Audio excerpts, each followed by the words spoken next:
hundreds of crab fishermen impacted from just south of the Mendocino County line to the Mexican border. Og says it has had a huge impact. Not only to the fishermen, but to the public, to the processors, to just about everybody who has, more hope for Thanksgiving around the opportunity for us to be able to provide this resource.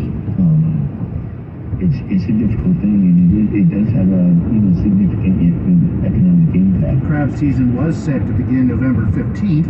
The earliest crabbers could possibly hit the open sea again would be November 24th, but that's iffy. In the North Bay, Jeffrey Schau, KCBS. We'll have a Sunday night look at sports in just 60 seconds. Hi, Doug Andrew here. 4 questions. Did you or someone you know lose money in the market in 2008? Do you think a crash like that will happen again? Do you want to have what happened to your money last time happen again? What are you doing differently to prevent that? If your retirement savings are invested in the market, reposition that money and protect it from losses sooner than later. Learn how to make money safely with little to no downside risk. Join us for one of 5 Retire by Design workshops. We're coming to teach these free workshops in Morgan Hill, Palo Alto, Dublin, Alamo, and Sacramento, Wednesday through Friday, November 9th through 11th. Call now to register and get details. 1-888-261-8181. 1-888-261-8181. Call now to register. 1-888-261-8181. That's 1-888-261-8181. Coming up on KCBS. I'm Megan Goldsby on why those yucky symptoms from your latest COVID booster could actually be a good sign. KCBS News Time, 11:45. Time now for sports football. The 49ers gave up several draft picks acquiring Christian McCaffrey from Carolina, but it paid off big time today as McCaffrey became the first NFL player in 15 years and the first ever in 49er history to run for a touchdown, pass for a touchdown, and catch a touchdown pass in the same game. It was a major factor in the 49ers 31-14 win over the Rams in LA.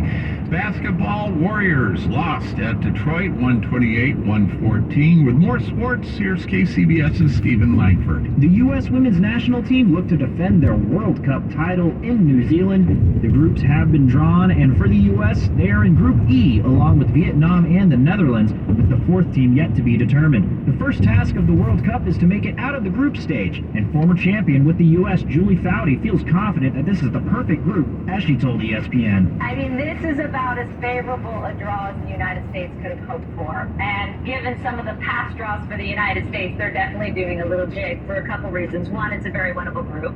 Netherlands, as you pointed out, the toughest team in the group, but also very winnable. They're not the same Netherlands we know when they won the European Championship in 2017. Foudy would also attribute the favorable travel schedule, seeing as the tournament takes place in New Zealand. They will only have charter flights that will last no more than an hour. The Women's World Cup begins in July of next year. At the Sports Desk, I'm Stephen Langford, KCBS. The following is a paid commercial announcement. Were you abused by a priest or clergy member?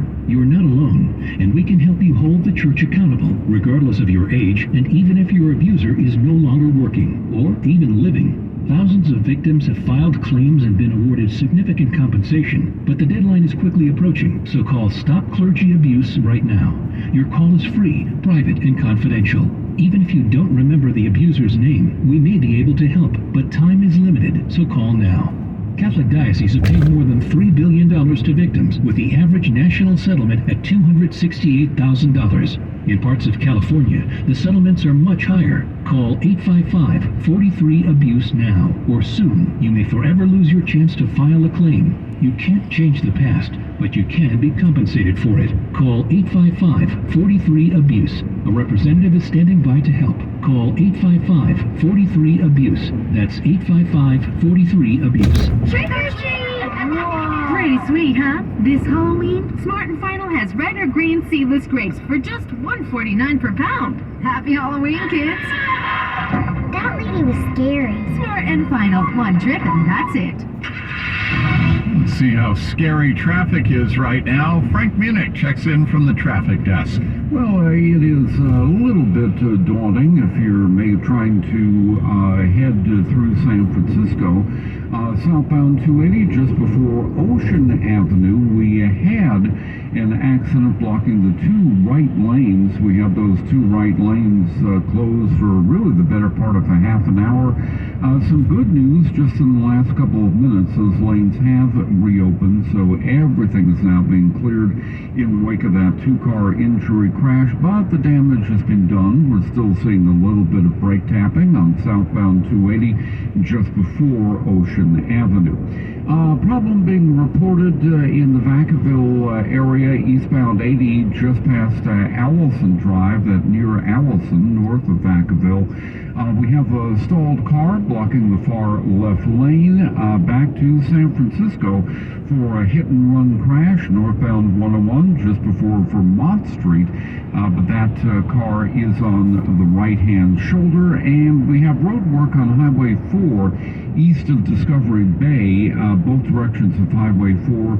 The cones are up between the Old River Bridge and the Middle River Bridge for road work for the next several hours. Remember that you can get traffic information from our Twitter feed at KCBS AM/FM Traffic. Your next traffic update at 11:58 on the traffic leader KCBS. Mostly cloudy tomorrow with patchy morning fog, highs ranging from the upper 50s at the coast to the upper 60s inland. Partly to mostly cloudy and cooler the remainder of the week with rain likely on Tuesday. It could actually start late Monday. There is a chance of rain Wednesday, highs in the 50s and 60s. Right now in San Francisco and Alameda, it's 54 degrees. In Fremont, 52 degrees. In Sebastopol, it's 46 degrees. In Antioch, it's 61 degrees. Traffic and weather together on the 8s on All News 106.9 and AM 740 KCBS. Deborah Ingerson is at the KCBS editor's desk. KCBS News Time is 11:50.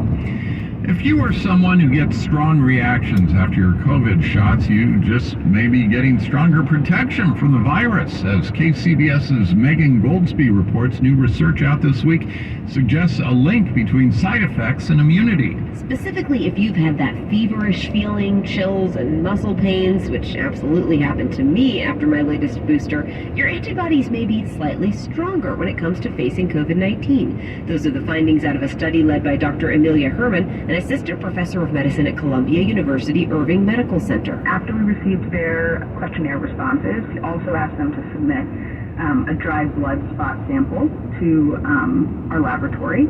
And at that laboratory, they measured antibodies against the surface protein for COVID-19. And those with the fever-like symptoms afterward had slightly higher protection. But, says Herman, the good news here is that even people who didn't have symptoms had a robust antibody response. So even if you didn't feel a thing, you are still well protected. The point here, she says, I think it's a signal that this could be taken more positively. I think we all sort of have gone through this collective trauma together, and many people have had an experience like yours. They don't feel great after the vaccine, and this allows me to sort of offer some information, say, hey, it's likely that you did develop a pretty great response to that vaccine. That's the good news here. Megan Goldsby, KCBS. An old Halloween myth is being updated by law enforcement this year, a warning about fentanyl disguised as candy. As we hear from KCBS's Jim Taylor, it's just not true. This is Halloween, this is Halloween. This week, thousands of fentanyl pills discovered by TSA agents at Los Angeles International Airport. Newsworthy because the pills were smuggled in candy boxes, giving law enforcement authorities an opportunity to trout out an outdated warning about tainted Halloween candy, this time with fentanyl. And even though the pills are light blue, the warning going around concerns something called rainbow fentanyl. However, stories about contaminated treats are best understood as contemporary legends. The words of Joel Best, a prominent researcher of Halloween sadism. He says those tales of strangers attempting to poison or injure people through Halloween treats, totally bunk, not true, Halloween myth. It did not keep the LA County Sheriff's Department from issuing a statement that, quote, if you find anything in candy boxes that you might believe to be narcotics, do not touch it. Immediately notify your local law enforcement agency. Say it once, say it twice, take it. Happy Halloween. Jim Taylor, KCBS.